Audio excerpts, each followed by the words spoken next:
Boa noite, Fábio. Boa noite, Alves. Tudo bem? Tudo ótimo. Como estamos de imagem e de áudio aí? O áudio tá legal. Tá aparecendo da sobrancelha para cima. Eu acho que é melhor dar uma ajustada na tua tela aí. Ah, então precisa mesmo. Isso aí. Vai, mais um pouquinho, mais um pouquinho. Mais um pouquinho, se der. Até se tu quiser, dá para baixar mais um pouquinho. Já É estamos que no no pescoço? Instagram ele dá uma cortada, né? Não sabia. Ele dá uma cortada. Agora já ajustou? Então, tá legal, tá bem. Agora Eu tá gostei aparecendo o Wallace bastante. já, né?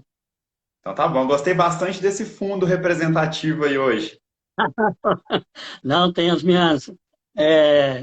Quem tem acompanhado aí, aqui é o meu cantinho, né, cara? Então, Tem uma coleção aí. Cara, tem bastante. Agora, em fevereiro eu fiz aniversário e ganhei mais uma enorme do meu neto, deixa eu ver. Ela tá escondidinha aqui atrás agora. Aí a maiorzinha que eu tenho, é essa daqui, ó. Então, Nossa, que bacana. as minhas mascotes, né, cara? Então, é que a gente vive do leite, né? Não tem o que fazer.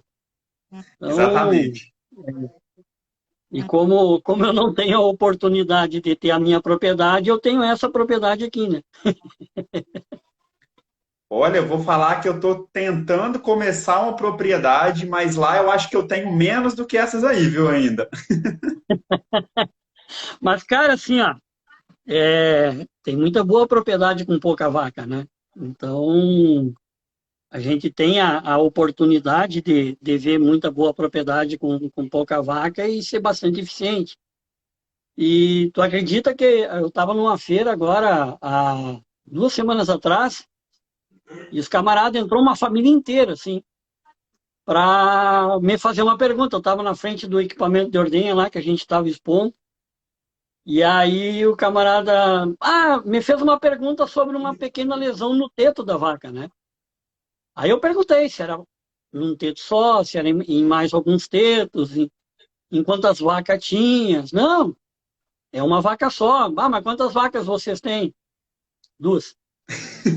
Tem. Eu digo, então a gente está com um problema sério, né? A gente está com um problema em 50% do rebanho. Exatamente, Eles ficaram, exatamente. eles ficaram me olhando assim, e aí tava o pessoal na volta me olharam assim, começaram a prestar atenção no nosso diálogo, sabe? E eu tentei buscar entender o que estava acontecendo e acabou que eu digo, sem algum profissional, né, da área, algum médico veterinário, né, algum técnico especializado ir lá olhar realmente, porque por mais que eu queira ajudar vocês agora e tentar pegar informação, é muita irresponsabilidade eu dar alguma sugestão para vocês de fazer situação A ou B, né? Sem olhar, sem ir lá e fazer um exame mais detalhado, né? Mais aprimorado. Eu digo, eu entendo que talvez vocês não fizeram essa pergunta para mim pensando que eu ia solicitar, recomendar que vocês fossem procurar um profissional. Vocês talvez gostariam de que eu resolvesse o problema de vocês, né? Mas isso faz parte da resolução do problema, é procurar alguém especializado e lançar a mão dessa pessoa e ir lá olhar. Não tem o que fazer. É uma lesão, é um animal, eu não tenho, não é uma máquina. Máquina, tu pega o manual, olha e deu, né? Agora, um animal, se está com uma lesão, que tipo de lesão é, que gravidade essa lesão já tomou, né? Aí o pessoal ficou com aquele misto de surpresa, aquele misto de alegria, de frustração. E o povo que estava na volta ficou impressionado porque a gente acabou conversando uns 20 minutos. E aí vem um camarada lá e me disse assim, cara, mas ele tinha só duas vacas. Sim, mas ele é produtor de leite. Ponto. Então, é a essência do negócio, né, Wallace? Então, é Exatamente. bem por aí E a coisa. eu acho muito interessante isso. Foi um caso de uma lesão de um teto, mas pode ser uma vaca com mastite, pode ser uma bezerra com diarreia. A prevalência, o que aquilo representa dentro do lote, dentro do todo, é diferente. Sim, E a questão de exatamente. ser um produtor de leite de uma, duas, 10, 30 ou 50 vacas, principalmente no tocante do que a gente quer falar um pouco aqui hoje, da questão de de estrutura e saber direcionar, né, o profissional que você vai buscar, a informação adequada, o caminho adequado para o que você vai colocar na sua propriedade, é muito importante. Hoje, propriedades que eu vejo que têm assistência técnica, já tem algum profissional acompanhando, às vezes o que é cultural, o que é popular, acaba sendo instalado, né, com uma importância, com uma Uhum. confiança maior do que, do que tendo uma recomendação técnica adequada. Sim, exatamente. Fábio, você Exatamente. acha que a gente já É, pode, já deu um horário para a gente começar a se apresentar aí e direcionar as ah, perguntas? eu tô por você. Já estamos na. Já é 8h10 já, né? Pelo Ó, menos nós para mim estamos aqui já é 8h10. um pouquinho longe agora, mas é o mesmo fuso horário ainda, né? Então, É. E aí, você está em eu estou em São João del São João Rei, del Rei. Minas. Isso. Olha aí. Eu tava agora, assim, ó, quando tu me mandou o último WhatsApp, eu estava conversando com o meu colega Adriano, que está dentro de uma propriedade em São João del Rei, fazendo instalação de ventilador, né? Lá no seu Ângelo Rezende, lá. Ângelo. Eu estou E voltando de São aí, João del Rei recente. Eu conheço pouco aqui, tem uns 12 anos que eu saí daqui, eu estou tentando voltar. entendi. E a gente, cara, aí em São João del Rei tem uma propriedade, a Fazendinha, uma propriedade, um pequenininho, mas muito ajeitado, cara. É a que ele está agora no momento ou é outra? Não. Inclusive, eu acho que é o Marcel que dá assistência para eles lá, Ah, né? vou Que procurar então. é, é a fazendinha lá do. Puta, agora Fernando Cristiano. Cristiano, acho que é. Vou E procurar aqui. aí em São João del Rei. Porque tem muito leite aí na região, né, cara? Então. Sim, aqui é uma região que, assim, em volta a gente tem outras culturas, né? Mas o popular mesmo Aham, aqui é muito produtor de leite, agricultura familiar tem bastante. Fábio, acho que agora já entrou um pessoal aí, vou me apresentar rapidamente, aí você se apresenta, para a gente começar a direcionar o nosso perfeito. assunto de hoje. Eu não sei você, mas eu, quando dá corda, eu costumo falar bastante, então todo o tempo para a gente pode ser pouco aqui. Eu Pessoal, tenho um problema sério com isso. eu também. Pessoal, meu nome é Wallace, eu sou médico veterinário, trabalho com assistência técnica e gerencial com a Companhia do Leite, e estou aqui hoje representando, né, a equipe da CIA do Leite. A Deliane pediu que eu participasse hoje junto com o Fábio aqui desse bate-papo, e deixar o Fábio se apresentar aqui para a gente, Fábio. Fala o que você faz, com o que você trabalha, a sua experiência, e no que a gente vai poder direcionar ela para esse nosso bate-papo aqui hoje. Perfeito. Boa noite a todos, sejam todos bem-vindos ao nosso bate-papo aí, à nossa live. Meu nome é Fábio Guilhermano, eu sou técnico em agropecuária, filho e neto de produtor de leite, né? E entusiasta da atividade. Quem me conhece, acompanha meu trabalho aí há mais tempo, sabe que tudo que eu construí até hoje, toda a minha família, tudo é em função da atividade leiteira. Então, as pessoas que estão nos assistindo ou que querem compartilhar o nosso bate-papo aí, vão estar compartilhando um bate-papo de pessoas que gostam muito da atividade, são muito entusiastas, otimistas com a atividade, porém realistas, né? É, hoje eu trabalho, eu faço parte da equipe de colaboradores do setor técnico comercial da Ordemac, Sistema de Ordenha. Eu auxilio mais 8 colegas no comercial da empresa, né, tanto na parte comercial como na parte técnica, dentro do país e fora do país, porque a empresa exporta já para 8 países da América Latina, Costa Rica para baixo a gente exporta aí para alguns países.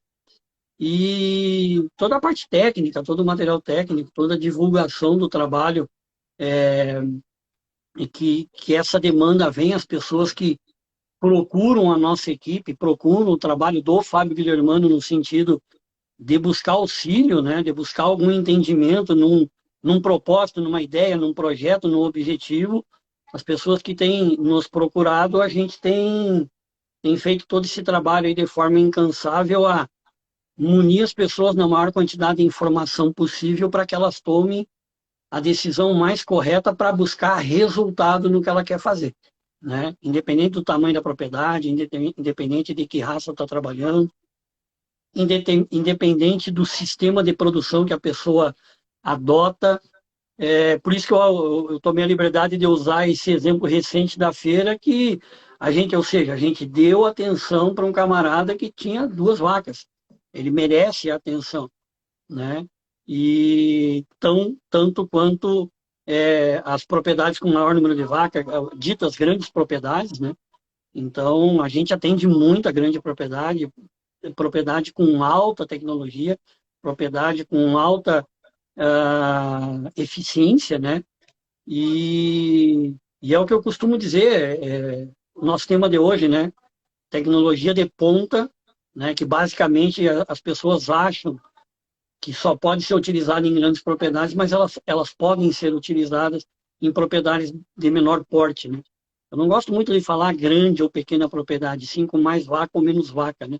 O que muda isso é a quantidade de animais, a quantidade de pessoas envolvidas e, obviamente, o nível de tecnificação, o nível de mecanização que, quando se tem uma propriedade com uma maior escala de produção, uma maior quantidade de indivíduos produzindo, você, obviamente, é levado para investir em mais tecnologia, né?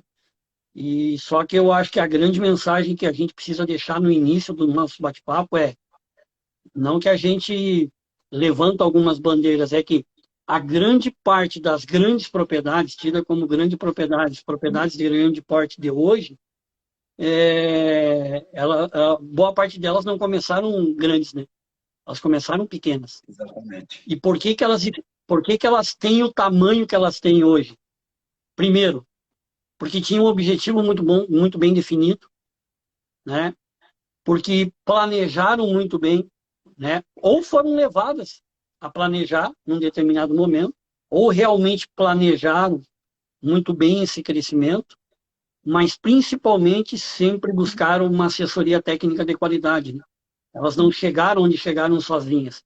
E o nosso trabalho ele tem funcionado muito dessa forma. A gente não consegue desenvolver o trabalho sozinho, a gente sempre precisa de alguém. A gente sempre precisa de algum parceiro, sempre precisa de pessoas que acreditam no trabalho da gente e confiam nas oportunidades que a gente vem trazendo, né?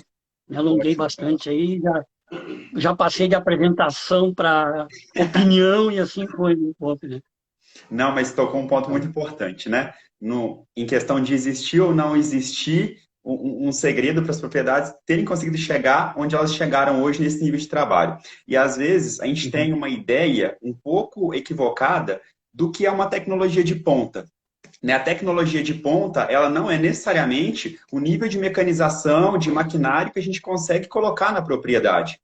E hoje a gente tem visto Uhum. que a falta de estrutura nas propriedades leiteiras tem gerado uma interferência muito grande no operacional, na execução das atividades. Tanto o proprietário, que ele mesmo executa a rotina, ele mesmo que é responsável por todas as atividades, quanto quando ele tem um colaborador, organizar isso dentro da equipe, da propriedade, tem se tornado o limitante, tem se tornado difícil para alguns produtores. Então, Fábio, fala para a gente assim, o que seria colocar a tecnologia de ponta em pequenas propriedades, o que representa essa tecnologia de ponta e o quanto que é importante a gente conseguir ter esse nível tecnológico para melhorar o operacional.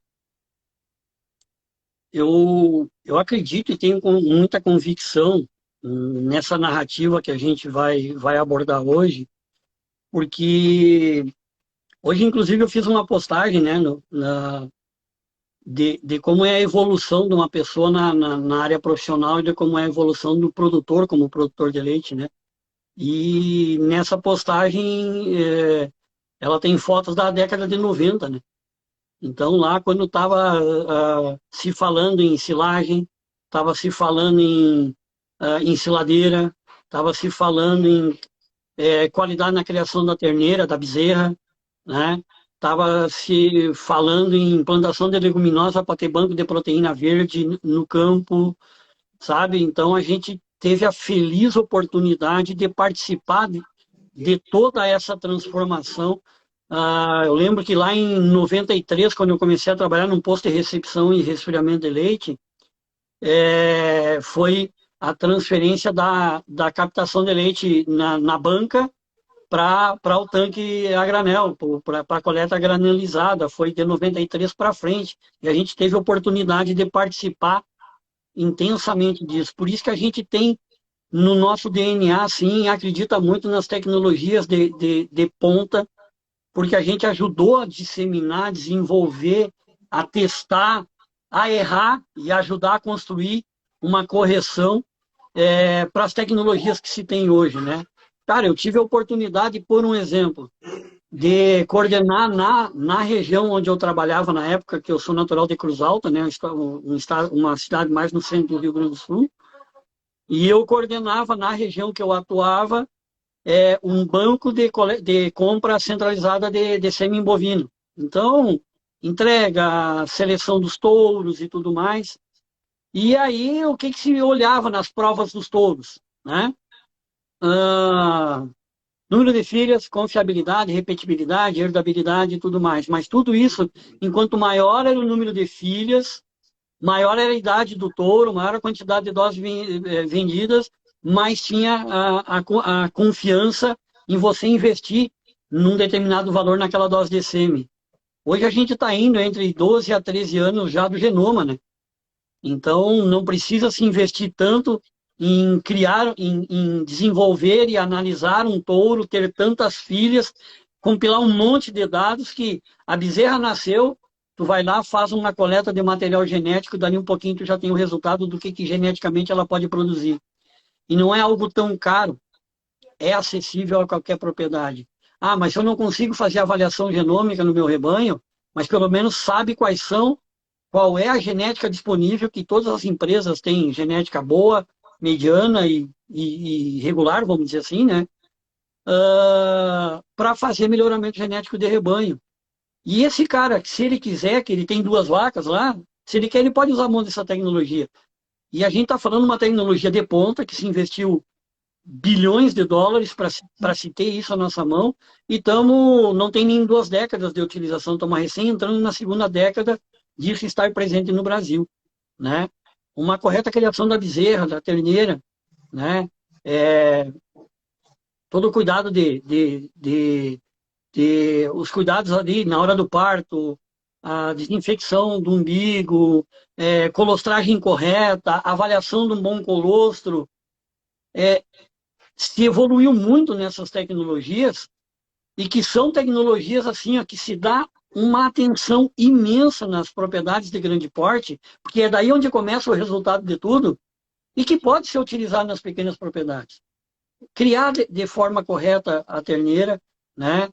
E ter uma boa transição no período seco ou na novilha antes de parir, né? O pessoal comenta assim, poxa vida, Fábio, perdi uma novilha, o que houve? Morreu? Não, pariu, virou vaca, né? Então, não tem o que fazer. Agora, vaca seca, o pessoal cada vez mais está sendo bom que o pessoal tá prestando um pouco mais atenção na vaca seca. Mas há 10 anos atrás, há 15 anos atrás, quando se falava em dieta pré-parto ou período pré-parto, isso era um monstro. Era um dragão de 200 cabeças, assim, que isso era quase que nem onça. Todo mundo achava bonito, mas ninguém queria ter em casa, né? Então, e a gente não... Ah, não, mas, Fábio, dieta pré-parto é tecnologia de ponta? É. Mas isso já é tão comum. Pode ser comum para quem já usa, mas tem muita propriedade que não lança mão desse tipo de tecnologia. E o custo, né? O custo, basicamente, é o mesmo, né? E aí, olha aí o professor Rogério Bermudes aí mandando um abraço. Um abraço aí, professor. O que acontece assim, ó? Ter um local de ordenha adequado, né? Você consegue ter um local de ordenha adequado, ter os manejos de pré, pós-DIP, condução dos animais, entender a descida a dinâmica da descida do leite. Mas, Fábio, isso é básico. Mas é básico e em algumas propriedades de grande porte ainda a gente é chamado sistematicamente para estar retreinando mão de obra, porque às vezes tem um turnover, né? Tem troca de pessoas quando é mão de obra contratada, e a gente é sistematicamente chamado para ir lá retreinar pessoas. Por quê? Porque ainda se tem falhas na utilização desse tipo de tecnologia. Manutenção de equipamento de ordenha, verificar basicamente a dimensão de um correto equipamento de ordenha. Então, tem tanta coisa que a gente pode falar sobre utilizar tecnologia de ponta e não importa o tamanho da propriedade. Porque são coisas, você fazer um bom manejo de ordenha, você prestar atenção nos conceitos da correta descida do leite, não custa dinheiro, ou você faz certo ou você faz errado. Você pode construir uma sala de ordenha unilateral, com um fosso ordenhando de um lado só, com 2 postos, 3 postos. Pode ser de madeira, desde que esteja no conceito certo, né? Para aquela propriedade que precisa dar uma mudada, né? Não é raro a gente chegar nas propriedades ou chegar em fazer bate-papo em localidades, em comunidades, e falar da dinâmica da descida do leite e o pessoal sair, de certa forma, assim, sério, né? E coloca em prática no outro dia sem custo nenhum, e isso traz resultado, entende? Então, é que a quantidade de informação que se tem, ela é muito grande, né? Ela é muito grande, e aí às vezes a gente se desorganiza um pouco por ser entusiasta, por querer dizer, cara, é possível ser feito, entende? Mas eu acho assim, ó, toda propriedade que ela quer utilizar tecnologia, seja no âmbito de sanidade, criação dos animais, ordenha, genética, nutrição, gerenciamento de propriedade, vai conseguir fazer isso com excelência se tiver uma consultoria do lado, entende? Ela pode buscar hoje com a informação, a gente tem uma em ser autodidata em um monte de coisa, se consegue ser autodidata, mas como o leite ele é pago em centavos, a gente ganha ou perde a guerra no detalhe. E aí a consultoria é nessa hora que ela faz a diferença. É te dar o pulo do gato, é te dar a vivência, é te dar a experiência de uma propriedade que tentou ser autodidata, tentou reinventar a roda e se deu mal. E a gente diz assim, filho, seguinte, ó, eu jamais vou te dizer não. Agora, se você tomar o caminho da direita, algumas propriedades o resultado não foi tão legal. O caminho, né, mais central aqui, a grande maioria das propriedades que estão experimentando dessa forma essa tecnologia, investir nessa tecnologia, o resultado delas está sendo bom. A escolha é tua, né? Então, eu acredito que seja mais ou menos por aí, Wallace. Perfeito, Fábio. Nossa, ótimas colocações aí. É muito importante a gente desenvolver essa ideia de que levar a tecnologia de ponta é a gente conseguir direcionar manejos, técnicas, cuidados básicos que vão respeitar o quê? O comportamento natural do animal, que vai respeitar a fisiologia do animal, e com isso a gente vai possibilitar o que tanto se fala de conforto e de bem-estar, né? A gente conseguindo ter animais que estão próximos, o mais próximos possíveis do que a gente fala do estado de sanidade do rebanho, né? E com isso tornando a atividade viável, que está muito próximo. Então a gente não pode ficar preso à ideia de que levar a tecnologia de ponta, hoje em dia propriedades leiteiras que a gente visita, parece que eles de alguma maneira construíram que a partir de um certo ponto, para tecnificar, para ter tecnologia de ponta para desenvolver, tem que desenvolver um confinamento bem estruturado. Para chegar num certo nível de crescimento, tem que chegar num compost barn organizado, bem construído, ou tem que construir um freestyle, ou um confinamento, ou tecnificar muito a melhor ordenha robotizada, ou melhor equipamento. E existe forma, então, de organizar, de se ter uma pequena propriedade, como a gente falou aqui no começo, que ela é mais organizada que uma grande propriedade, que aplica mais tecnologia de ponta que uma grande propriedade, que se torna mais viável e que o produtor ele tem uma boa condição de vida ali, né, para seguir tocando a atividade leiteira. Qual que é a sua opinião a respeito disso? Até que ponto o produtor, para crescer, ele precisa aplicar esse nível de tecnificação? Eu acho que o grande aprendizado que toda e qualquer propriedade de leite tem que ter é se conhecer, entende? Ela tem que conhecer as suas virtudes, conhecer as suas fraquezas, né? e conhecer o mercado, a região a qual ela está inserida.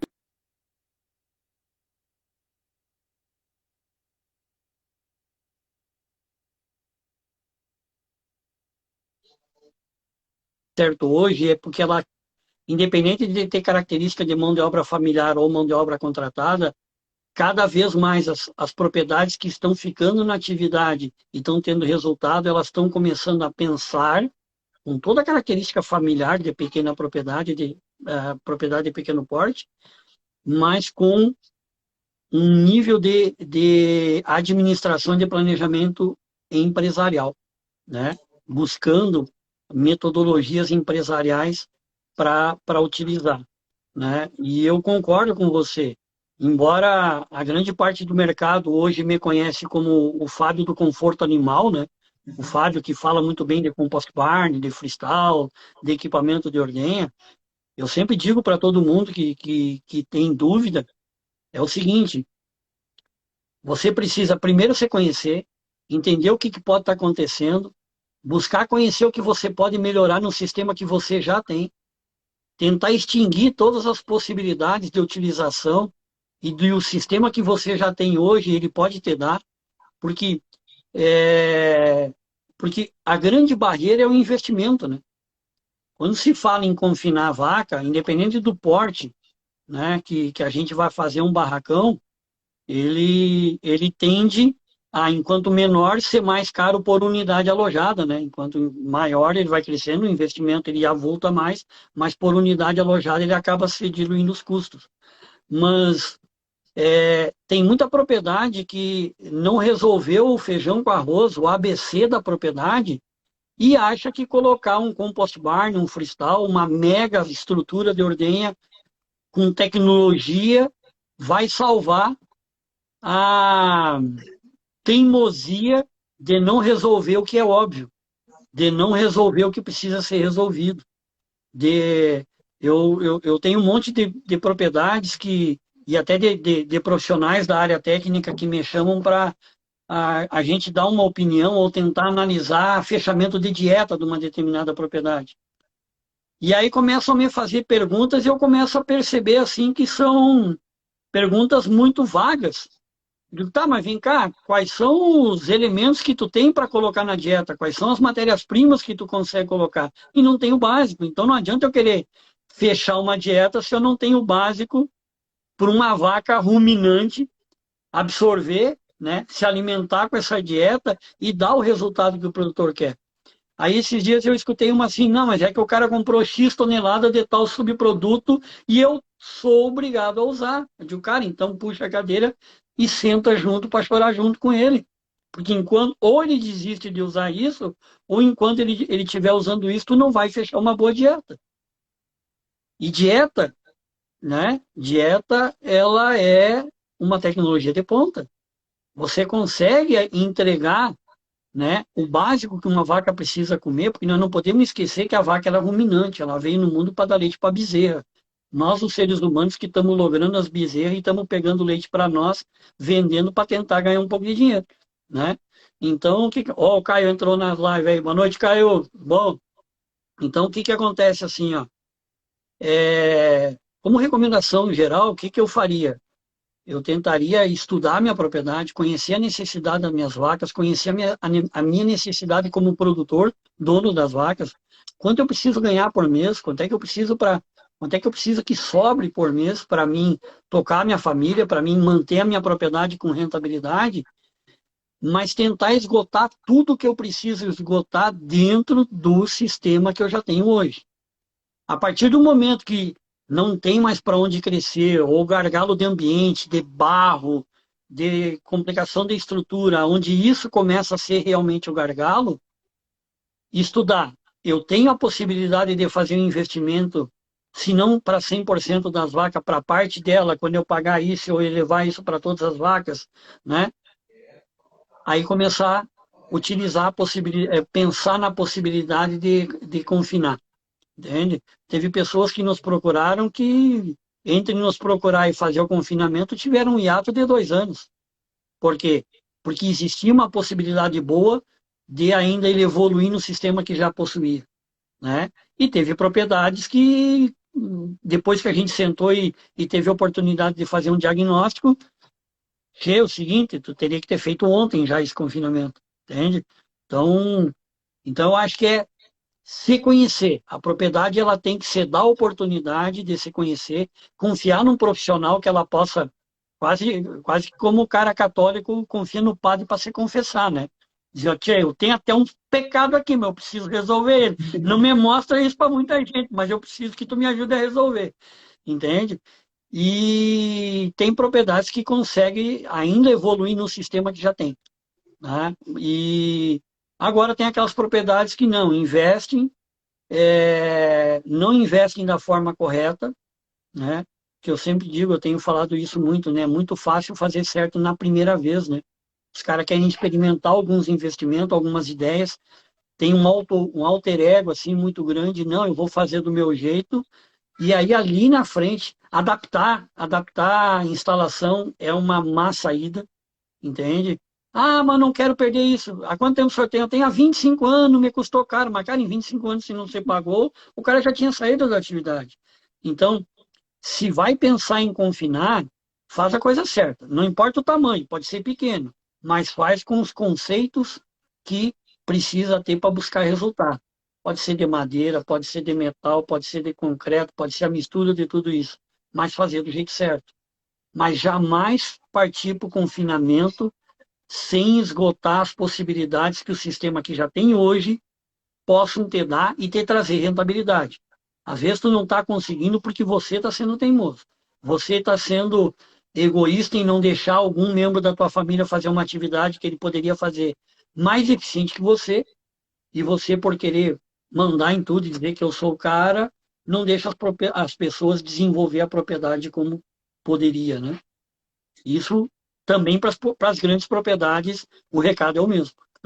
Fábio, eu vou desenhar isso aqui, vou tentar chegar na propriedade agora com um pouco mais dessa visão, porque Uhum, muitos produtores, eles querem um confinamento, eles querem um compost barn, pensando em resolver N problemas que eles têm na propriedade.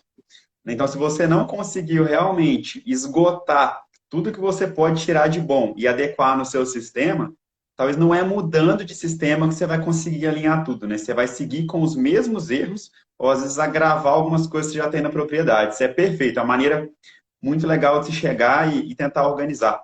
Às vezes a falha não está no sistema em si, está na forma que a gente consegue organizar os pontos dentro desse sistema. E aí você falou de dieta, da importância da dieta como uma tecnologia de ponta. E se a gente for imaginar hoje, por que que alguns produtores querem mudar o sistema quando a gente fala em alimentação dos animais? Nós chegamos na propriedade, e nós vamos ter uma noção básica do que eles têm de ingredientes ali para poder balancear uma ração, concentrado, qual a disponibilidade de volumoso, tipo de volumoso que tem, e elaborei a minha dieta balanceada para os produtores, né? Tenho ali o meu manejo nutricional direcionado, que está muito distante do manejo alimentar que é executado na propriedade. Por quê? Às vezes eu vou elaborar uma dieta, já tem falhas que podem vir desde a mistura ao fornecimento, mas nós temos hoje vacas que não têm espaço de coxo adequado, que estão num estresse térmico gigante, estão debaixo do sol comendo, não tem sombreamento adequado, ou tem tanto barro que não consegue ter acesso ao coxo. Vamos pensar então nesses uhum. problemas aí. Para resolver esse problema de estresse térmico, de barro, né, para eu poder ter um manejo alimentar mais próximo do meu manejo nutricional, eu preciso chegar num confinamento, num compost barn, ou o que, que eu posso ajudar a adequar no meu sistema de baixo Uhum. investimento para aproximar disso? Tá. Vamos pensar assim num universo ideal de que as três dietas que existem na vida do nutricionista sejam uma só, né? Porque existem três dietas, a que o nutricionista formula, a que o camarada entrega e a que a vaca realmente come, né? Os grandes problemas são esses. O cara está entregando uma boa dieta, mas a vaca não está conseguindo comer por falta de estrutura, tá? E pasme, Existem propriedades com excelentes estruturas e a vaca não está conseguindo comer por causa de manejo da comida. Entende?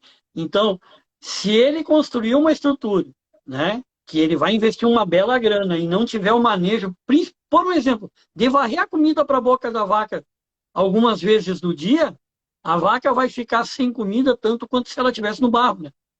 Entende? E ela está num lugar legal. Mas o que, que eu penso assim? O camarada chegou numa encruzilhada que ele tem, aquele universo ideal. Ele tem comida, ele tem muita silagem, ele tem muito pasto, ele tem muita ração, ele tem bom sal mineral, a dieta dele está legal. Mas a vaca não está conseguindo comer porque ela não tem estrutura. E ele não tem investimento, não tem recurso para fazer um confinamento. Cara, pensa numa pista de trato. Pensa numa pista de trato. Que material ele vai utilizar? Aí a gente tem que estudar quais são as possibilidades financeiras dele. Mas o que, que eu tenho que respeitar? Fazer o espaço que a vaca precisa, espaço que a vaca precisa para se acondicionar no sentido longitudinal no momento que ela vai acessar o coxo. Tá? Se essa pista de trato ela é fechada, a vaca que cruzar por trás não pode atrapalhar a vaca que já está comendo. Então eu tenho que ter largura de pista de trato de 4 metros para fora. Se eu fizer de 4 metros para dentro, dependendo da raça que o cara está utilizando, eu já estou atrapalhando a vaca que está comendo só porque a outra está passando por trás. Entende? Então, começa por aí. Aí, eu tenho que ter assim, ó, jamais fazer uma pista de trato sem riscar o piso. Tão importante quanto você ter a pista de trato é fazer o piso riscado e um riscado com qualidade, um riscado do jeito certo, nas medidas certas, nas especificações certas. E é tão fácil tu fazer certo, porque o concreto é o mesmo. Tu tá gastando o concreto, entendeu? Uma coisa muito importante que não está na literatura, né? A questão de a base da comida ser 10 centímetros mais alto do que a base do casco da vaca, né? Isso tem a ver com produção de saliva, tem a ver com produção de bicarbonato de sódio gratuito que a vaca vai ter pro resto da vida, né? Para promover tamponamento natural e gratuito no rumen da vaca. E isso tem pouca literatura sobre isso. Mas, Fábio, quando eu coloco a comida, é um bolo de comida, né? Mas a vaca ela vai brincar, ela vai selecionar, ela vai fuçar, vai jogar a comida para fora e ela vai chegar lá no final. Quando ela espichar todo o pescoço para dar a última lambida no final da refeição dela, ela não pode espichar mais do que 10 centímetros em relação à planta do casco, porque senão ela vai ter deficiência de produção de saliva e deficiência de produção de bicarbonato de sódio. E isso, muitas vezes, ao longo dos anos, ajuda a pagar o investimento, se o cara não fez correto. Por quê? Porque ele vai ter que gastar com tamponante na dieta o resto da vida se quiser ter a vaca dele com menos problema metabólico. Isso não tem nada a ver com o custo da construção. Ele é simplesmente fazer a base 10 centímetros mais alto. Ele pode fazer a estrutura do telhado de madeira e fazer certo a parte de baixo. Assim como ele pode gastar no maior pavilhão de concreto da história e fazer errado a parte de baixo. Quem é que vai ter mais resultado? O cara que fez sem gastar muito, mas fez certo. Então, pô, Fábio, mas se daqui a 5 anos eu tenho dinheiro para fazer um compost barn, eu não vou querer gastar numa pista de trato agora. Mas a chance de tu quebrar em 5 anos se tu não fizer essa pista de trato, ela existe.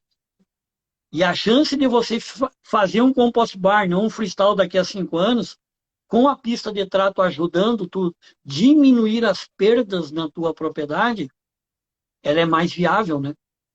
Porque nós estamos falando aqui, basicamente, de perdas invisíveis, né? Toda atividade do mundo tem perda, mas a atividade do leite, ela nos traz uma quantidade de perda invisível muito grande.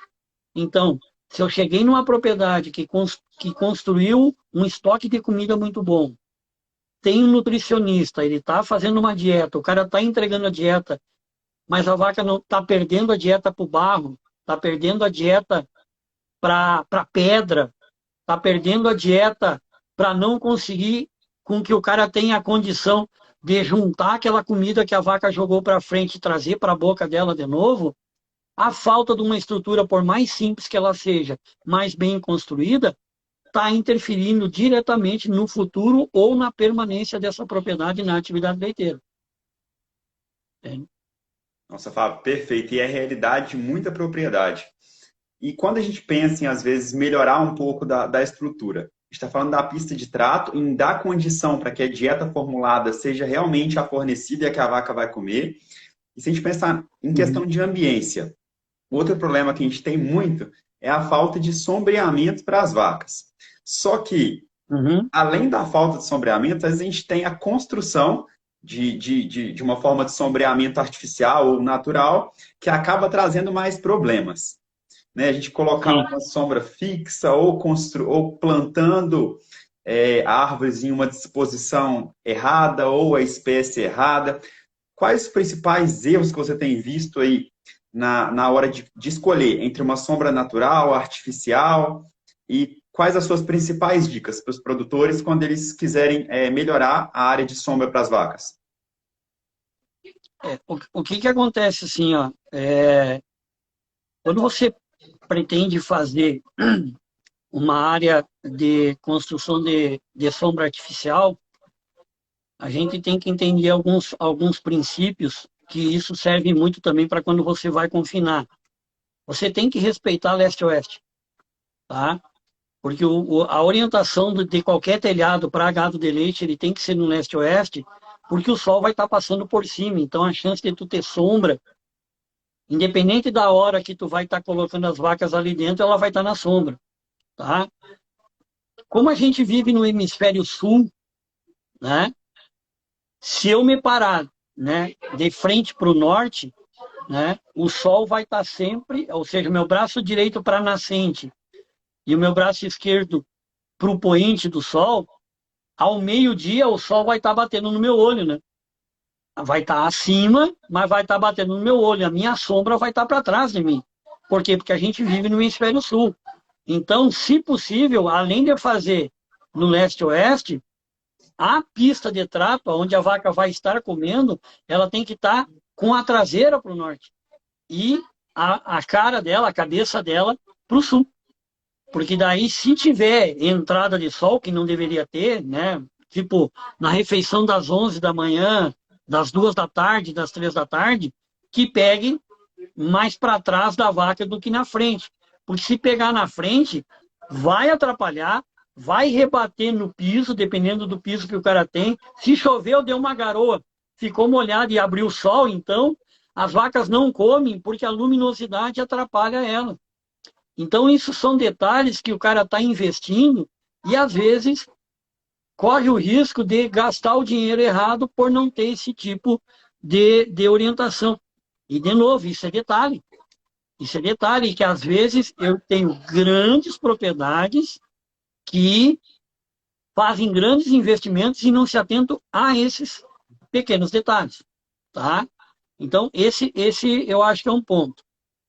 Mas, Fábio, Minas Gerais é um estado que existem vários lugares que tu não anda 1 quilômetro em estrada reta, né?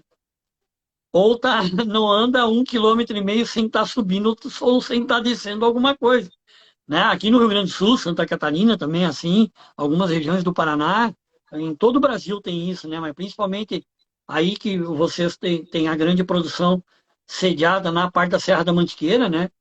Então, tem algumas propriedades que não conseguem fazer. Tem que fazer o barracão, tem que fazer a pista de trato em vez de ser no leste-oeste, tem que fazer no norte-sul, né? Aí eu tenho que lançar a mão num sombreamento vegetal. E até que eu tenha tempo de fazer o sombreamento vegetal, as melhores saídas, e às vezes isso até abona, né? É a questão da colocação do sombrite em 45 graus. Mas, Fábio, sombrite eu já tentei, arrebenta tudo. Corta em 2 meses. Não... Cara, aí é a forma com a qual você prende o sombrite, né? O sombrite eu tive, eu tive esses dias até eu coletei um material lá na propriedade, lá no Mamaco City, lá em Cristina, e agora não me lembro se ali é Cristina ou Petrópolis, mas é ali pertinho. E, cara, a excelência com a qual eles fizeram a fixação do sombrite é fantástica. Por quê? Porque se o sombrite ele estiver bem preso embaixo, esticado, bem preso em cima, ele dura 5, 6 anos. Ele não pode bater em algum lugar. No momento que bateu, ele rompe. Mas ele até pode flambar com o vento. Mas se ele está bem preso em cima, bem preso embaixo e esticado, o sombrite dura muito tempo. E aí a gente consegue lançar a mão do sombrite. Por que em 45 graus?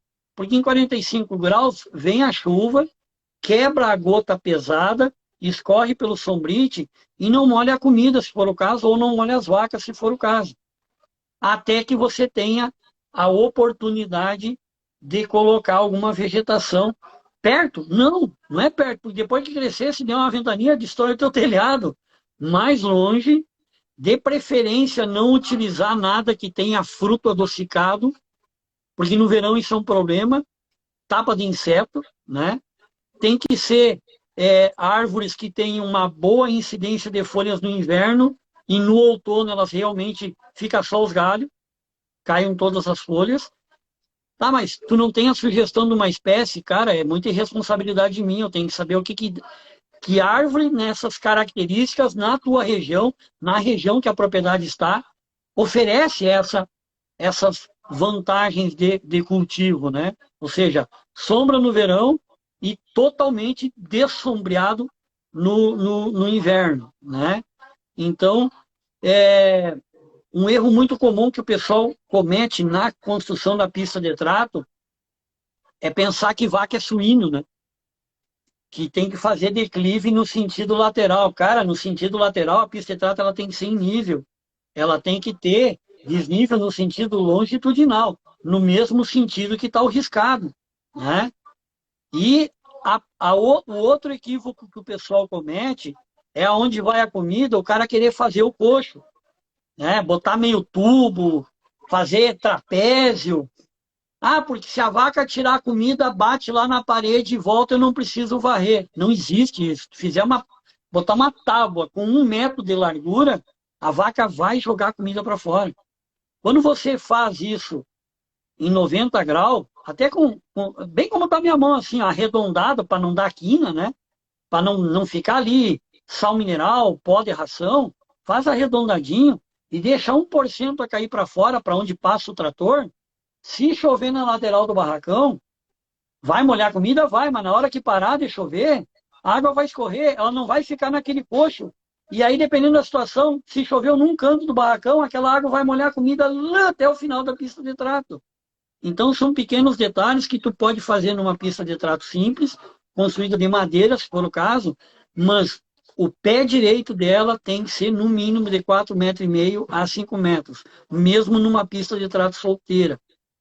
Porque a sombra, se você tem a sombra da árvore, você tem várias folhas.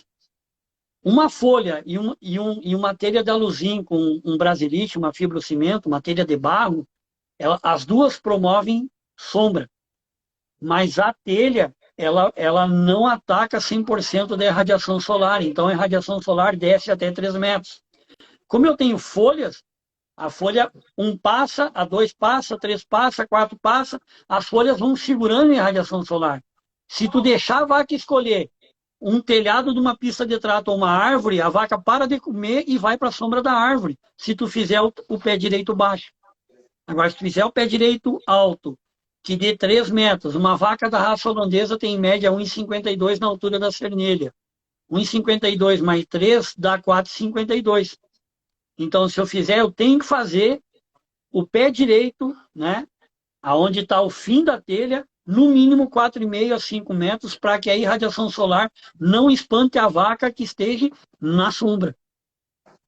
E aí, se for possível tu colocar ventilador e um sistema de aspersão numa pista de trato, faça isso.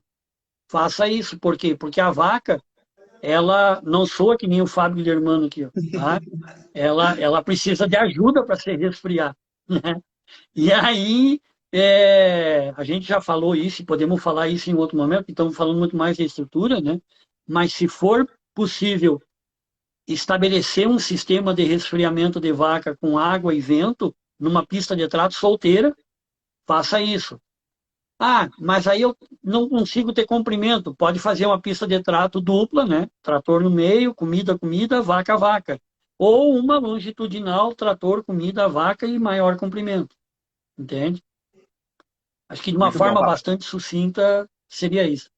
Foi ótimo. À medida que foi falando, deu para construir, deu para ir construindo a estrutura na mente aqui, pensando no raciocínio correto para isso. E um ponto, na hora que você foi Uhum, falando, em questão de, além da sombra, mas de água escoar para um lado ou para outro e impedir esse uhum. acúmulo. Eu não sei se alguns produtores aqui até aplicam ou conhecem, mas sabe, em qual parte da minha estrutura, em quais partes das minhas instalações seria bom eu adotar a técnica de fazer o solo cimento? O que é o solo cimento? Onde que é interessante eu estar fazendo e aplicando para reduzir esses problemas aí na propriedade? Tá, o que que eu gostaria de fazer assim, ó, primeiro eu gostaria que tu esclarecesse para o pessoal o que que vocês conhecem como solo cimento, né? Entende? Porque às vezes é que nem eu falar terneira aqui no sul e ter que falar bezerra aí em cima, né? Então se você pudesse, porque como a gente tem pessoas de várias partes do Brasil, né? Tem muitas pessoas que não entendem o solo cimento como vocês entendem qual é o significado do solo cimento dentro da pergunta, né? Ah, tá, correto, Fábio. A ideia de solo cimento aqui da pergunta, aqui para a região, que algumas propriedades adotam, que a gente passa a recomendação técnica, seria a técnica de aplicação de cal sobre o solo, tá? Deixando compactado, Uhum, tornando mais firme, impedindo com que haja o acúmulo de água naquele local específico. No caso, em alguns corredores, em algumas regiões específicas da propriedade. uhum. A Sim, porque ideia daí aí é um você pouco acaba. diferente. Não, é que aqui no sul não se utiliza muito solo cimento. Aqui se utiliza mais a colocação de saibro, né? Que na verdade, é um tipo de solo com mais pedrisco, né? Então se prepara a base. O que que acontece muito? Se tira o barro e vai lá e busca cargas e cargas de caminhão de saibro, de pedra, né? Que é uma estrutura de um solo puxando muito, muito mais para argiloso, que a partir do momento que ele é bem compactado, ele pega a mesma estrutura rígida do solo cimento.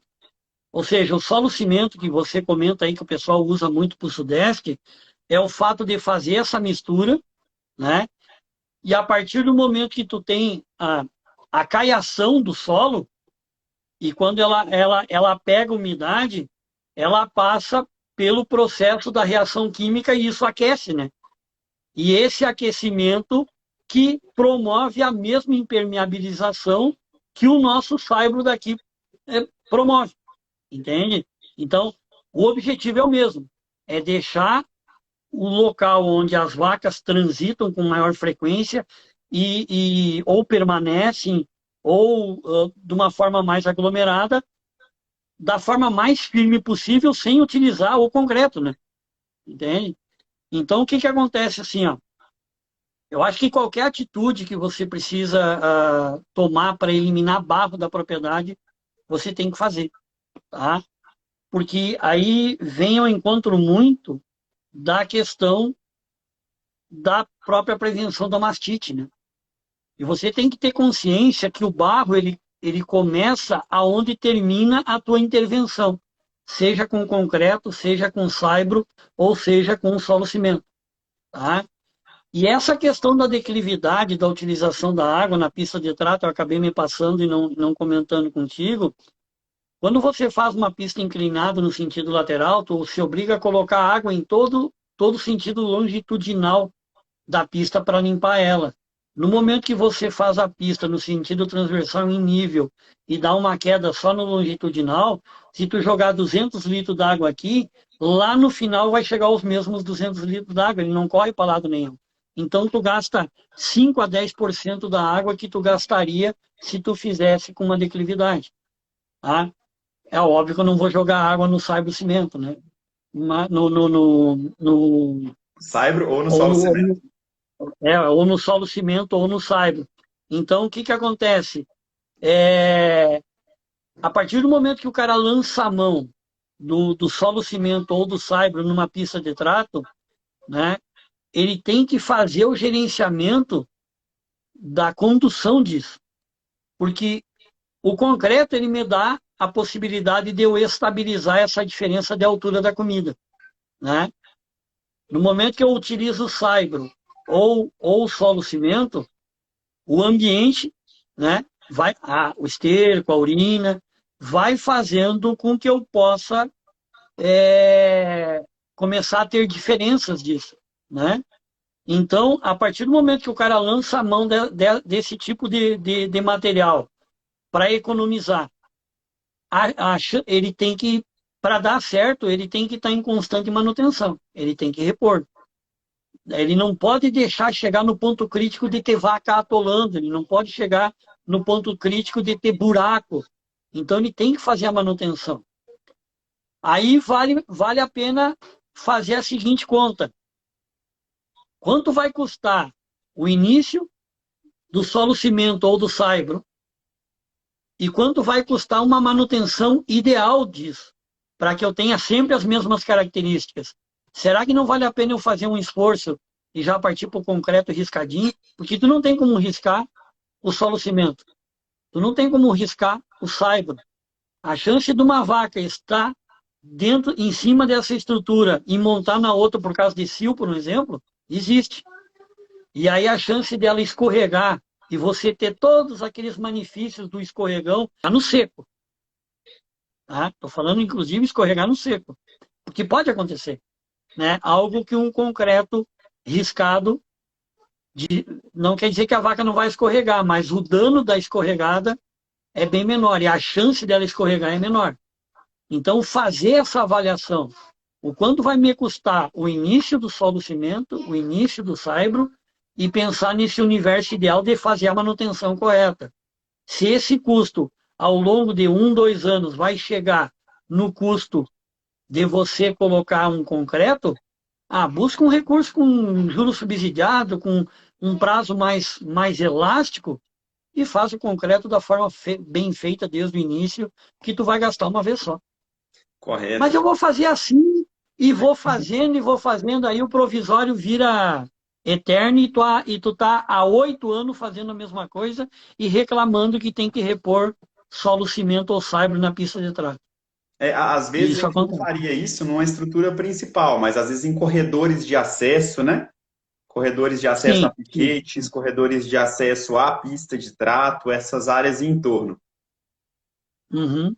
Fábio, E aí tem a questão da declividade, né? Se eu conseguir em solos mais íngremes eu colocar degrau, mesmo sendo com solo cimento ou com saibro, promover alguns degraus é melhor do que só rampa, né? Então, mas aí as pessoas têm um pouco de receio com o degrau, né? É que os degraus eles são feitos de certa forma da maneira errada, porque um degrau correto seria no mínimo 2,5 metros de comprimento e no máximo, o ideal seria 10, mas no máximo 20 centímetros de altura entre um degrau e outro, para a vaca poder se plantar inteira ali dentro. Porque não é que a vaca não gosta de subir, a vaca ela odeia descer, porque tem sistema mamário e sistema digestivo apertando o sistema respiratório e sistema circulatório. Então a vaca fica ansiosa e se escorregar, então se foi o boi com a corda, né? Então, principalmente nessas estruturas onde tem mais declividade, mesmo com qualquer tecnologia que você vai estar usando, tentar promover degrau para a vaca, né? Nas partes com inclinação. ótimo, Fábio. Eu vou te fazer uma pergunta que está um pouco, talvez um pouquinho distante desse raciocínio que a gente está construindo, mas eu acredito que seja importante para a maioria dos produtores e profissionais que estão acompanhando a gente aqui. Nós temos visto em muitas propriedades alguns problemas relacionados ao maquinário de ordenha, seja na Uhum, escolha inadequada do maquinário de ordenha, em relação à qualidade ou até na dificuldade depois para regulagem, assistência técnica desse maquinário. Para o produtor que hoje vai comprar um novo equipamento de ordenha, um novo maquinário de ordenha, o que ele deve se atentar em relação à escolha, em critérios de qualidade e facilidade para regulagem e manutenção? Bom, mais uma vez eu tenho que remeter ao fato de que ele precisa conhecer o rebanho que tem, tá? Porque se a gente viajar no Brasil, eu tenho características de rebanho muito heterogêneas, né? Mesmo dentro de rebanhos com raças totalmente definidas, eu tenho diferença entre as raças. E onde é que eu quero chegar com isso? Com diferentes características de ubre e diferentes características de teto, né? Tamanho, comprimento de teto, né? Velocidade de ordenha, tudo isso aí interfere. Ele tem que comprar primeiro um equipamento de ordenha bem dimensionado no que se refere a o tipo de teteira, o tipo de coletor que atenda a grande maioria dos indivíduos do rebanho que ele tem. Tá? Porque quando eu olho para um rebanho, seja ele com 10 vacas ou com 100 vacas, geralmente o rebanho ele tem, e isso acontece para tudo, né? Ele tem uma média, um desvio padrão para mais, um desvio padrão para menos, que o gerente da propriedade estabelece, e tu vai ter que trabalhar com 5% de exceção que tu não gostaria e 5% de boas exceções. E o equipamento de ordenha, ele tem que atender os 90% do rebanho que realmente produzem sem te incomodar. Tipo, vai entrar a vaca 748. Ela já foi ordenhada. O cara nem percebeu que ela já foi ordenhada. Porque está dentro dos 90% do rebanho. A vaca 126. A vaca 126 demora 15 minutos para dar leite. É a exceção não tão boa. A vaca 245. Aquela que leva 2 minutos para dar leite e entra espirrando.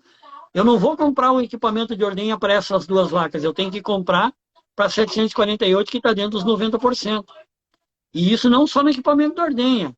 É num freestyle, é num canzil, né? Num bebedor. Eu tenho que prestar atenção nisso. Então, o primeiro ponto é entender que a empresa, o equipamento de ordenha que ele vai buscar no mercado tem que atender as características fisiológicas do rebanho dele. Tá? Tamanho de teteira, peso do coletor, que seja possível o camarada fazer uma ordenha completa no tempo que a vaca merece. Tá? Começa por aí. Depois, olhar a idoneidade da empresa, né? Qual o histórico que a empresa tem, se a empresa ela tem assistência técnica atuante na região, não só assistência técnica como peça de reposição. Eu recebo muito... Eu já tive uma situação uma vez que o cara comprou uma máquina 2x6 pela internet, uma canalizada com 6 conjuntos pela internet, entrou em contato comigo para comprar 8 conjuntos de medição e extração automática, para que eu montasse mais 2 conjuntos e montasse a máquina 2x6 que a empresa que vendeu pela internet não instalava. Esse cara está com uma bomba na mão, entende? Ninguém vai querer instalar um equipamento que não foi o cara que vendeu lá em Pernambuco, entende? Então, o cara que vai comprar um equipamento de ordenha tem que comprar um equipamento de ordenha que atenda a fisiologia da vaca dele, que tem assistência técnica na região, que tem a peça de reposição a preço acessível, tá? E não é que cada revisão que o cara vá lá, os camaradas atorem, né? No momento que ele chamar, dentro de uma situação humanamente possível e fisicamente possível, porque às vezes o técnico está do outro lado do município, né? A pessoa compareça, né? Porque nenhum equipamento do mundo foi feito para dar problema, mas equipamento de ordenha é máquina, né? Tomar muito cuidado com a dimensão. Muito pouca gente sabe, e principalmente em Minas, que a gente tem áreas muito altas, né? Sim. Enquanto maior se a propriedade, enquanto maior em relação ao nível do mar ela está inserida, maior tem que ser a bomba de vácuo, né? Porque um equipamento de ordenha, o que a gente mais quer dentro de um equipamento de ordenha enquanto está fazendo ordenha é leite. Depois que tu ordenha a última vaca, o que tu menos quer dentro de um equipamento de ordenha é leite.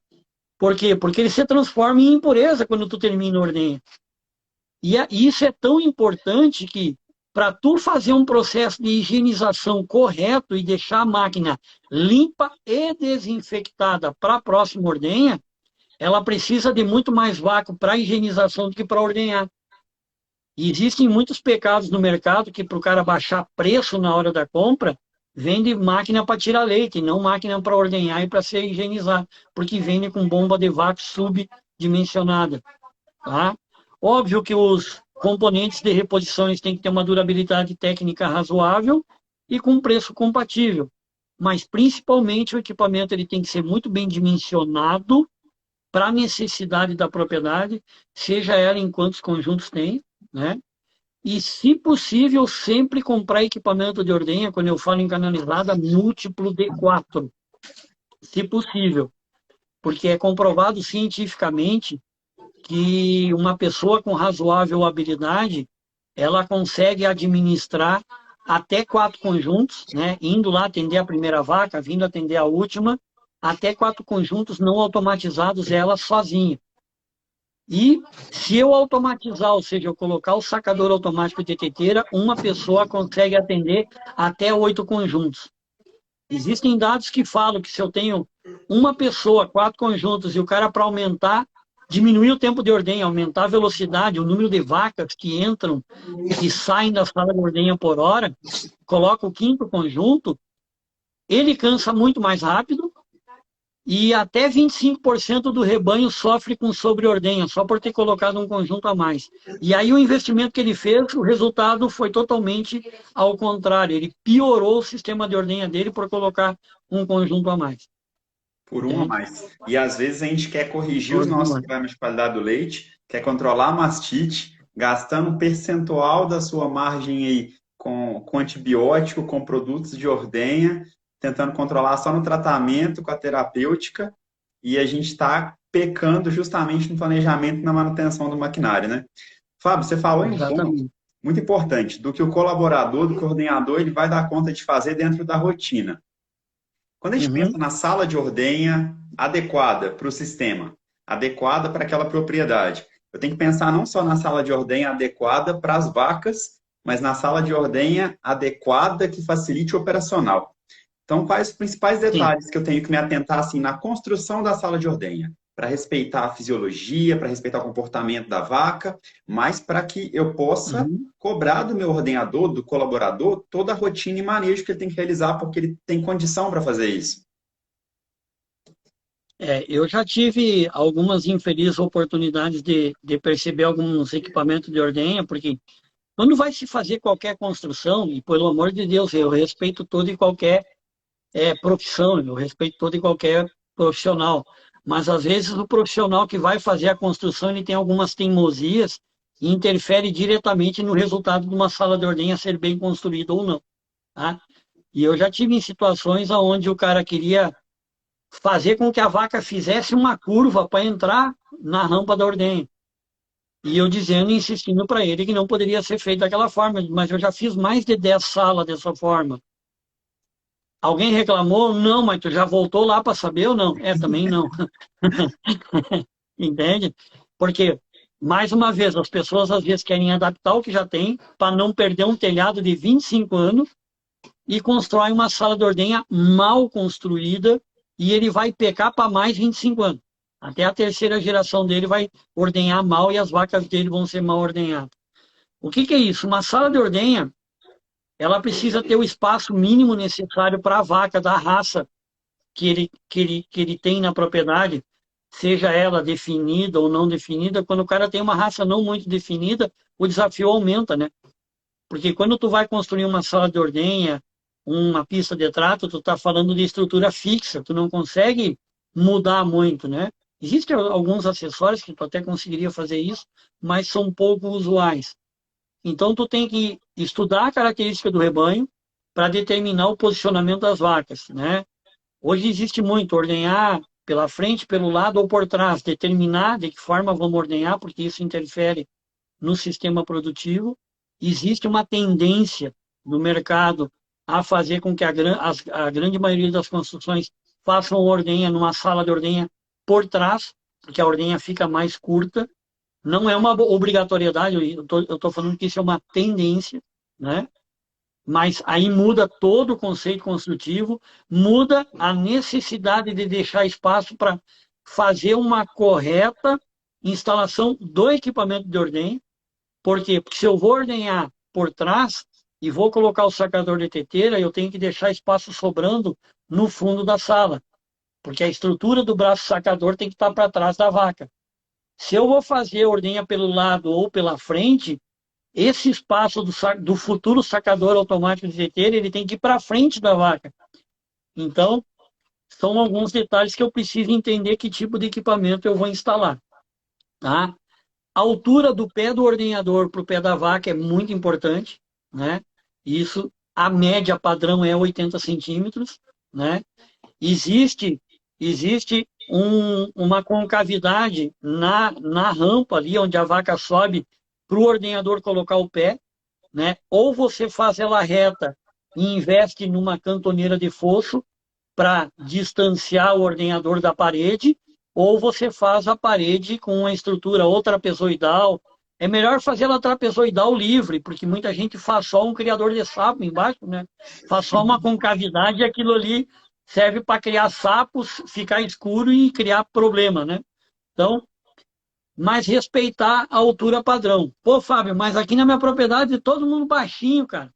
Dá para fazer 70? Dá. Se isso for confortável para os ordenhadores que tem na família como um todo, dá. E tem propriedade que a grande maioria do pessoal é de 1,80 para cima. Pô, faz o fosso com 90, mas a média é 80. Eu tenho que ter o espaço da rampa, onde a vaca se acondiciona, respeitando as mínimas medidas para se ordenhar pela frente, pelo lado ou por trás, ou seja, acessar o conjunto de ordenha no ubre nas diferentes posicionamentos que o mercado oferece. Mas eu acho que e sempre fazer fosso, nunca fazer rampa. Porque a gente já falou disso, a vaca, não é que a vaca não gosta de subir, ela odeia descer. Aí o cara diz assim, pá, mas eu não quero, eu já estou velho e não quero judiar do meu joelho, a vaca que tem que subir e descer. Só que para cada 10, 15 centímetros que tu sobe uma rampa, é 25, 30 que tu tem que deixar para a vaca acessar com uma declividade confortável. Se eu fizer a vaca subir 80 centímetros, a rampa para ela subir de um jeito confortável pode chegar até 2 metros de comprimento. E isso é dinheiro jogado fora. Só para tu ter a comodidade de não querer sair do fosso. Ah, mas eu tenho que sair do fosso para buscar as vacas. Não. Tu só precisa sair do fosso para buscar as vacas se tu errar na sala de espera. E é um dos erros mais comuns que o pessoal comete, é que, desculpa, a sala de espera ela tem que ser construída com ascendência. A parte mais alta da sala de espera tem que ser a entrada da rampa de ordenha, da pista de ordenha da vaca. 2% é suficiente. Por quê? Porque a vaca ela jamais vai parar a descer. Ela por si só ela nunca vai parar a descer. Tá? Se ela tiver a escolha de ficar parada, ou ela vai estar em nível ou a subir, para sistema digestivo e mamário nunca pressionar coração e pulmão.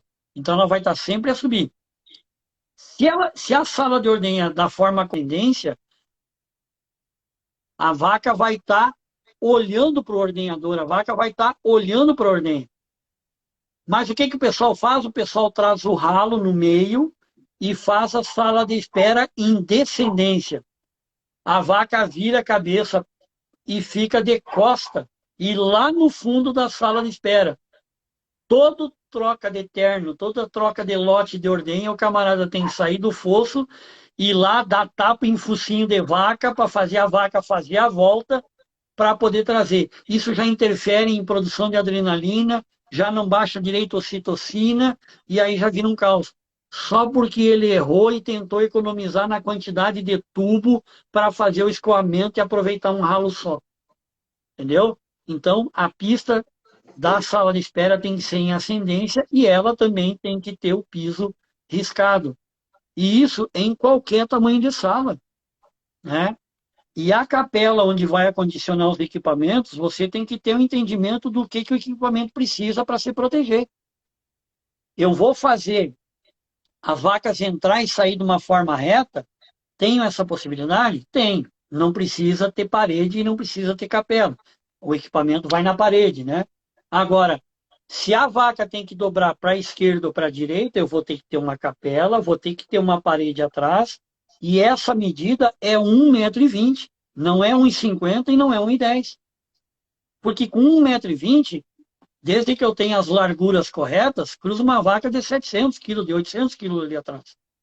Com 1,50 m, vacas de menor porte querem fazer a volta, às vezes, e interferem na saída. Então, a altura da capela, tem muita capela mal construída, com altura baixa, tu não consegue agregar todos os equipamentos que precisa ali. Lugar para o aquecedor, o camarada compra o aquecedor de água e não se dá conta de que eu tenho que acondicionar esse aquecedor, seja ele elétrico ou um aquecedor com tubo ou placa solar. O camarada tem que deixar essa estrutura pronta. E eu posso, quando se fala, né, em usar grandes tecnologias em propriedades de menor porte com menor investimento, tudo isso eu posso fazer um fosso com uma pista de ordenha unilateral. Eu sei que vai demorar um pouquinho mais a ordenha, mas eu posso ordenhar as vacas de um lado só da sala. Nada me impede de eu fazer isso.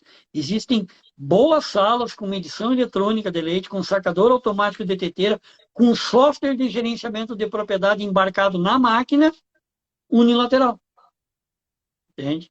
Então, acho que de uma forma também assim muito sucinta, são esses os parâmetros que eu preciso tomar conta, né?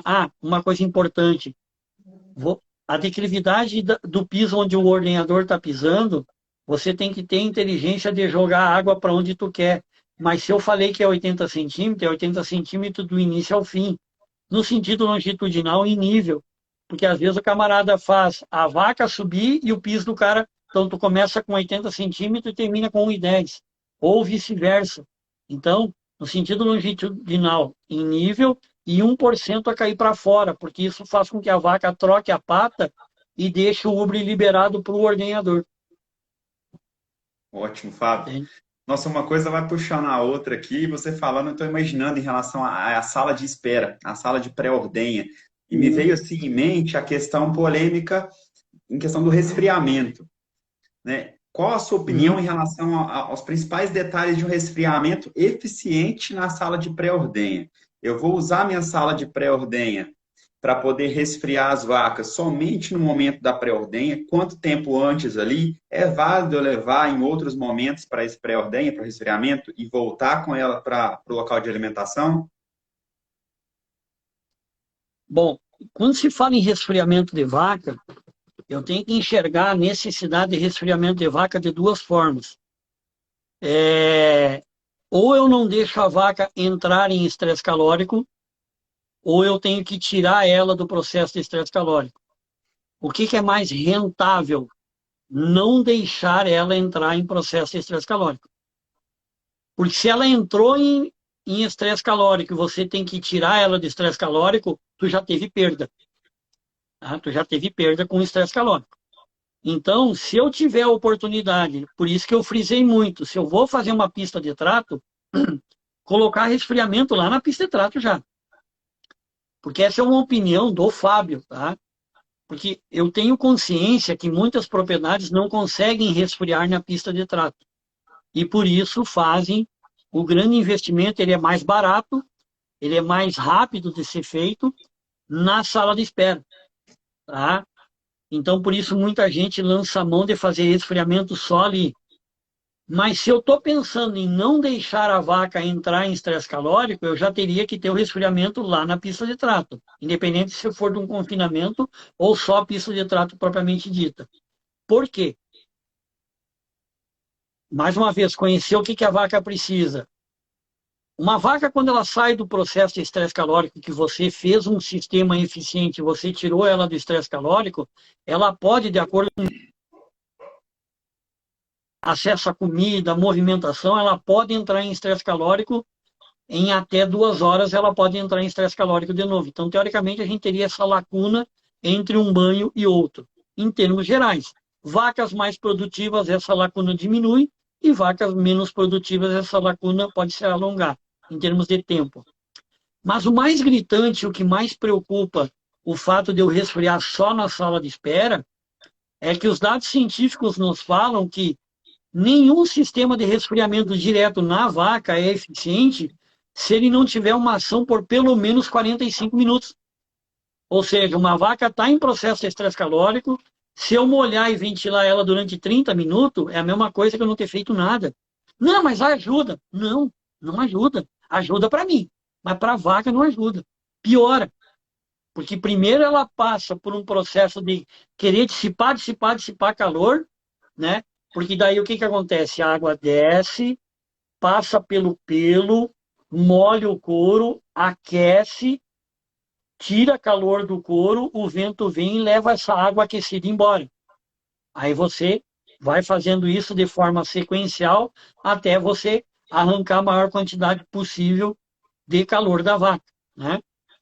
Só que isso só vai ter eficiência se tu ficar 45 minutos, no mínimo, fazendo. Para a vaca dizer, opa, tô bem.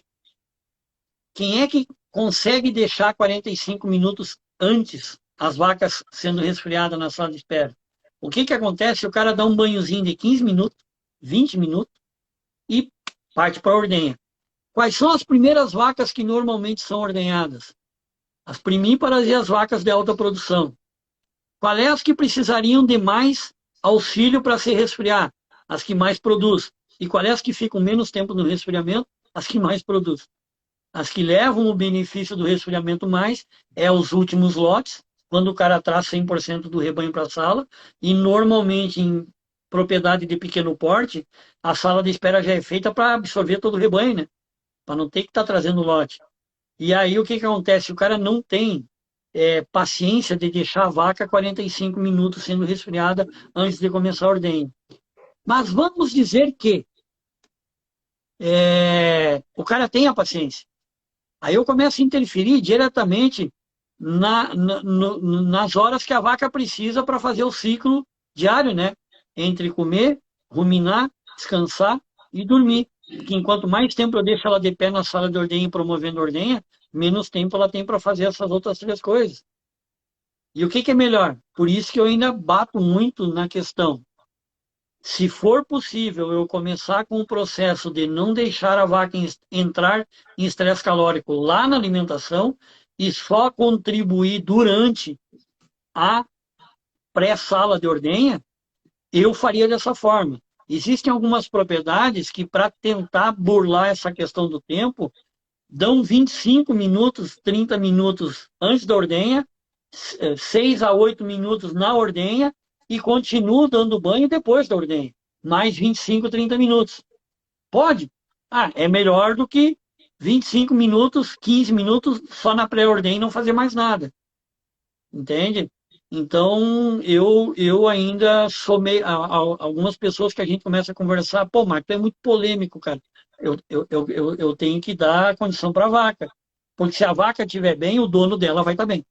Né? E tudo isso que a gente falou em termos de processo construtivo, altura, declividade, isso oferece conforto também para quem está promovendo ordenha. Né? E isso faz todo sentido quando a gente pensa na parte de medicina de produção, se a gente for pensar em trabalhar clínica, mas trabalhar na prevenção, isso faz todo sentido quando você traz essa explicação para a gente. Fábio, eu estava aqui esperando, né? Porque geralmente as lives do Instagram, elas fecham, elas colocam um reloginho aqui e fecham um tempo determinado. E eu fui ver, a gente até já passou bastante Estamos do com 1 hora tempo. e meia. Para conseguir, não sei se por não ter colocado o aviso aqui, se eu vou conseguir salvar, porque eu acho que quando aparece o aviso para fechar, e ela fecha, aparece a opção de salvar. Aí aqui não apareceu.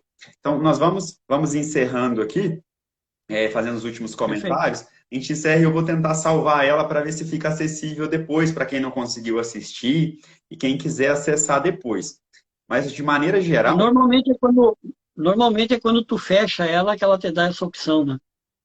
então tá ótimo, beleza. Não estou Uhum. acostumado a mexer com a live. Mas em relação aos principais comentários que acho que a gente pode e concluindo aqui, até é bom sem a preocupação de ter 40 segundos aqui de estar fechando, é que a falta de estrutura nas propriedades, ela gera uma interferência muito grande no operacional. E hoje eu atendo algumas propriedades, eu já atendi e eu vi que o produtor ou o produtor e a sua equipe, ordenador, colaborador, eles não conseguiram organizar o ciclo, às vezes por falha no operacional. Muitos produtores hoje, eles perdem a mão de obra porque por algum motivo não tem qualidade de vida, eles não conseguem se alinhar à rotina do trabalho. Isso é muito importante. Se a gente ajusta estrutura, ajusta o nível de tecnologia que a gente tem que adequar na propriedade, a gente vê que as pessoas elas trabalham de uma forma mais organizada, que o objetivo, o serviço, ele se conclui dentro de uma rotina mais organizada, num tempo mais hábil. Então, a gente tem qualidade de vida para quem está trabalhando. Né? Todo mundo que é envolvido com leite aqui sabe que se você não se organizar a rotina, não tiver um operacional que permita você concluir o seu serviço no tempo adequado, você não, acaba não tendo qualidade de vida e acaba se cansando por isso. Isso se aplica para os produtores que trabalham diretamente e para os produtores que querem oferecer um trabalho, uma rotina adequada para a sua equipe ali. Então, acho que é uma principal Uhum. saída, né, quando a gente fala em tecnologia de ponta, melhorar a operacional da fazenda, é reduzir esses problemas com mão de obra, seja para quem tem mão de obra contratada e seja para o próprio produtor que está ali envolvido com o trabalho. Né? A gente vai reduzir problemas sanitários, claro, como a gente falou aqui, a gente vai facilitar com que o animal ele tenha um acesso integral e adequado à dieta que a gente formula, mas o sistema parece que não fecha. Se quem trabalha ali não tem qualidade de vida e o operacional não está organizado, e tanto para os animais também, a gente não vai conseguir explorar e otimizar o potencial produtivo das nossas bezerras e novilhas que a gente está criando, né? Uhum. Exatamente. Também há uns 20 dias atrás, eu tive numa propriedade ali, um projeto que a gente acompanha há muito tempo, e eles me disseram, ô Fábio, o pessoal que vocês trouxeram aqui para olhar o nosso compost vieram aqui agora semana passada e trouxeram os funcionários. Por quê? É que os funcionários estavam dando uns 30, porque não aguentavam mais os desafios que a estrutura estava oferecendo, né? E aí, como eles não sabiam, os funcionários não sabiam que os donos da propriedade estavam planejando construir, né? Eles não tinham aberto esse planejamento para os colaboradores. Quando os caras vieram pedir, dizer, ó, vamos ter que sair, não aguentamos mais a rigorosidade do trabalho. Para, nós já estamos com recurso alocado, já estamos com projeto em andamento. Vocês não vê o carro aqui, volta e meia aqui, vem aqueles cabras aqui. Sim, a gente vê os cabras vir aí e tudo mais. Então, esses caras aí estão nos ajudando num projeto assim, ou seja, não tinha essa comunicação interna dentro da propriedade. Né? Vocês estão me trovando para fazer com que eu não saia. Pegaram os produtores, os funcionários, levaram lá e disseram aqui, ó, é isso aqui que a gente já está com recurso alocado para providenciar para vocês. Ah, não, então se for assim a gente continua. Entende? Cara, faz 20 dias que isso aconteceu. Então E aí, mais uma vez, independente de se isso for mão de obra contratada ou mão de obra familiar, né? Eu tive muitas oportunidades de conhecer famílias que tiveram que sair da atividade do leite e, tipo, quase 4 anos depois eu fui visitar eles, porque eu tinha saído da região e voltado. Fábio, que saudade a gente tem do leite, mas a gente não acreditava que a falta de vocês nos incomodavam tanto. Isso aconteceu ainda lá no século passado, ou seja, na década de 90. É, Fábio, assim, ó, vocês vinham aqui e nos reclamavam tanto que a gente precisava ter um melhor equipamento de ordenha, a gente precisava ter uma sala de ordenha simplesinha, a gente precisava ter a gente tinha um tanque a granel, mas ficava levantando o tarro, não comprava nenhuma bombinha. E, cara, operamos joelho, operamos ombro, a filha saiu da propriedade, está trabalhando na prefeitura e nós estamos tentando, as novilhas que sobrou, a gente está tentando transformar em vaca para voltar na atividade, né? Por quê? Porque não fez estrutura. assim como teve filhos que estavam fora da propriedade e quando os pais decidiram de investir em estrutura, os filhos retornaram.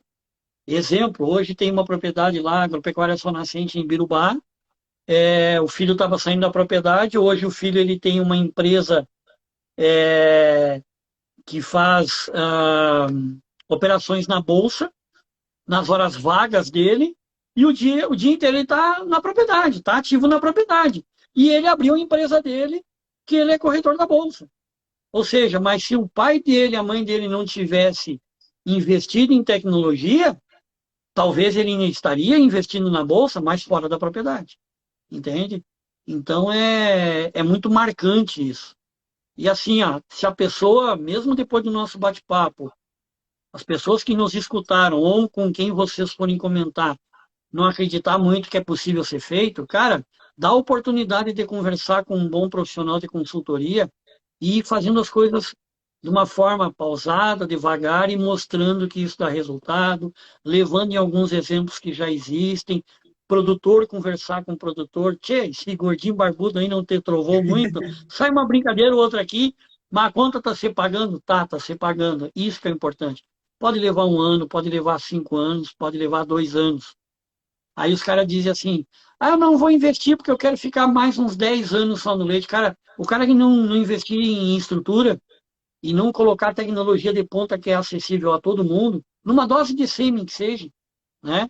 Num varrer a comida, num canzil, num bebedor, em quantidade de água suficiente para as vacas, ele não vai 10 anos na propriedade, não vai mais 10 anos na atividade. Exatamente por isso que você falou, ninguém mais quer sofrer tanto para produzir leite. Entende? E Eu acho que parece, essa é a mensagem que a gente pode deixar. eu não sei se você leu um comentário aí, mas parece que você já foi respondendo e cabendo em um dos comentários que foi feito aí, de um produtor que inclusive eu atendo, ele falou que precisava de algumas dessas orientações alguns meses atrás. E aí entra num Uhum, ponto que acho para a gente fechar aqui, né? Existem produtores que se queixam de falta de estrutura, como você relatou aí, de alguns, não tinha uma estrutura adequada que facilitava a rotina, que facilitava o trabalho. E existem uhum, propriedades que a gente tem como problema, não a falta de estrutura, mas a estrutura mal planejada que já está instalada, né? uhum. E o conjunto entre conversar com produtores e buscar a orientação técnica adequada, acho que é o que é válido. Porque eu já notei, já identifiquei alguns problemas em estrutura, em tecnologia adotada, porque houve comunicação somente entre produtores, e a gente viu que o que foi feito ali foi uma união de diferentes pontos de propriedades que não cabiam na realidade daquele produtor. Ou, às vezes, Uhum. buscar a orientação técnica de um profissional. Exemplo, vou construir uma instalação na minha propriedade e eu procuro um profissional que entende de instalação, que entende de engenharia, mas eu não procuro alguém que entende de vaca. Mas eu vou construir a minha instalação para as minhas vacas. Eu penso na declividade do telhado, eu penso, às vezes, até no pé direito adequado, na drenagem adequada de parte da instalação, mas eu não penso no que a minha vaca precisa daquela instalação. Eu preciso pensar na vaca, no que você disse, no que a vaca precisa, como a vaca funciona, como a vaca se comporta, aí antes de construir a instalação que possa dar essa condição para ela produzir. A gente tem muita vaca e com genética com potencial produtivo gigantesco, com um monte Uhum. de barreiras que não permite com que elas expressem esse potencial produtivo delas. Exato. E aí sai mais caro. É isso que custa caro. É, é exatamente isso. Não atender o que a vaca precisa, isso custa caro. Aí não tem preço do leite que pague, né? E a gente enfrenta muito isso. Os caras contratam um arquiteto para fazer estrutura, os caras contratam um engenheiro para fazer estrutura. Não, mas o cara é engenheiro, beleza, mas ele conhece vaca. Não, mas ele é engenheiro, então ele não vai fazer uma coisa boa para a vaca. Ele vai pegar alguma coisa na internet, vai ganhar o dinheiro dele, resolver o problema dele, que foi de entregar um projeto, mas não vai estar atendendo as premissas do que a vaca precisa.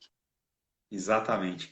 Fábio, acho que a gente falou bastante coisa que os produtores conseguiram agregar aqui, pelo que eu fui vendo dos comentários, o pessoal ficou bem satisfeito. Muitos produtores Que bom. comentaram em relação às informações que são bem aplicáveis à realidade deles.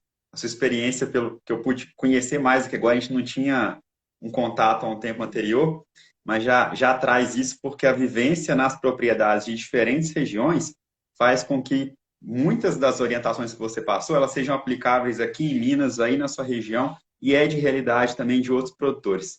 Então, queria te agradecer muito pela informação que você trouxe aqui, pela sua experiência. A gente poderia, não poderia não, eu acho que a gente pode, vou até falar com a Deliene, organizar que a gente pode dar andamento nisso depois e trocar mais ideia, Sim. fazer outro bate-papo, porque para os produtores que acompanham, né, e para os técnicos que estão aqui assistindo, isso é de grande valia. Quero te agradecer demais, viu, Fábio? Em nome da Cia do Então, eu Leite.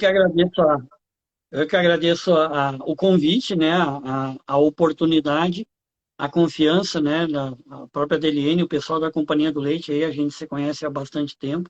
A gente tem feito, tem tido uma convivência muito salutar, uma convivência muito boa, né? E basicamente, quando a gente se reúne é para tentar resolver alguma dor de alguma propriedade, né, cara? Juntou duas pessoas que, que gostam de outra coisa, né?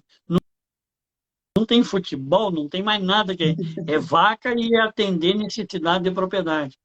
Então, agradecer a oportunidade que a Companhia do Leite está dando aí para a gente também divulgar um pouco do trabalho que a gente tá fazendo, né? Me colocar à disposição, se porventura tem algum produtor que queira alguma informação, a gente está à disposição, né? E fico também, né? Sempre disponível aí para, se a gente quiser continuar fazendo bate-papo aí. Ah, daqui a pouco, não, Fábio, não quero que tu abranja algo mais amplo. Vamos fazer algo mais focado? Dá para ser, sem problema nenhum, porque a quantidade de informação ela é muito extensa. Jamais a gente vai conseguir esgotar tudo que precisa ser falado, não que seja difícil, não que seja complexo. É que são muitos fatores que interferem no resultado de uma propriedade, né? E graças a Deus o tempo nos deu a oportunidade, a Barba Branca diz isso, né? O tempo nos deu a oportunidade da gente vivenciar muita coisa boa e muita coisa não tão boa. E o nosso desafio tem sido separar aquilo que não dá resultado daquilo que tem dado resultado e continuar e vai continuar dando resultado. Por quê? Porque todo dia a gente busca entender o que a vaca precisa. Para quê? Para que a gente aquilo que a gente sempre fala, é muito fácil fazer certo na primeira vez, né? Para que a gente, nós e as nossas vacas, continuamos ganhando junto sempre, tá? Muito obrigado a todos que nos escutaram aí e que Deus proteja todos vocês. Amém, Fábio, muito obrigado. Agradeço mais uma vez sua presença aqui, colaboração, e agradecer a presença de todos aqui que participaram junto do nosso bate-papo, que mandaram os comentários aqui de apoio. A gente viu que a gente estava no caminho certo e que estava agregando para a realidade deles. Então, obrigado a todos Que bom. vocês. Abraço, Fábio. Boa noite. Fiquem com Deus aí também. Boa noite para todo mundo. Tchau, tchau. Tchau.